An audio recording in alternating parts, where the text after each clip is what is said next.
President Donald Trump just wrapped remarks in North Dakota for the opening of the Theodore Roosevelt Presidential Library.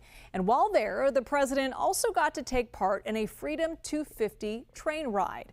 No major headlines came out of that trip except for this. This is the new Air Force One.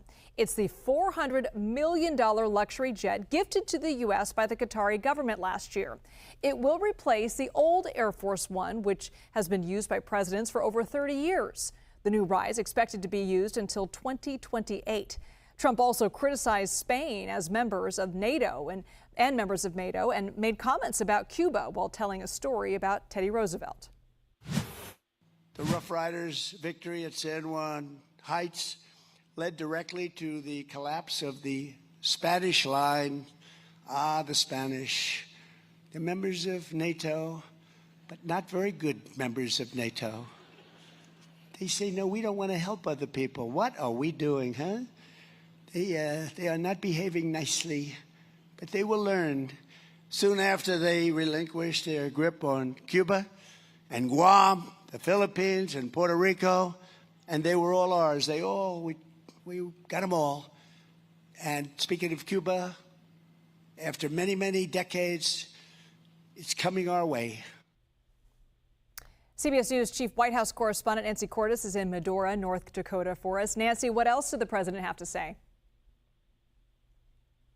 Well, Liz, he unloaded on the Supreme Court, making his first comments on camera about their decision yesterday to uphold birthright citizenship, which he was seeking to do away with. He said here in Medora that birthright citizenship was meant for the babies of slaves, not for people coming to the U.S. on Gulf streams from China. He said that the Supreme Court had gotten it wrong, but that's okay. Beyond that, he heaped a lot of praise onto Teddy Roosevelt, the nation's 26th president, which is interesting when you consider that Donald Trump is the MAGA president. Teddy Roosevelt is a progressive hero. They don't necessarily have a lot in common, but Trump said that Roosevelt is one of the few people he admires because of how much he was able to get done.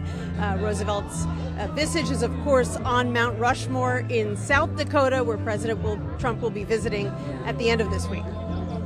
And Nancy, getting back to this luxury jet, the president is calling it the greatest commercial plane ever built. So what makes it different from the old Air Force One? It's younger. The old Air Force One was in service for about 37 years, whereas this jet is about 10 to 15 years old. We don't know for sure, so it's more modern. It's certainly more luxurious. And most importantly to President Trump, who has complained again and again about how old and antiquated he thinks the previous Air Force One is, this jet will likely not have to make so many refueling stops. It was always frustrating to him, for example, when he was flying to Asia, that he would have to refuel in Anchorage because his 747 couldn't make it all the way there. This jet is newer, it's more powerful, but it's only going to be in service, Liz, for a couple of years because the U.S. Was already building, Boeing was building new 747s that would be used as Air Force One. So even though this jet costs likely hundreds of thousands of dollars to retrofit to make it safe enough to serve as Air Force One, it's not going to be in service for very long. Nancy Cordes, thank you so much.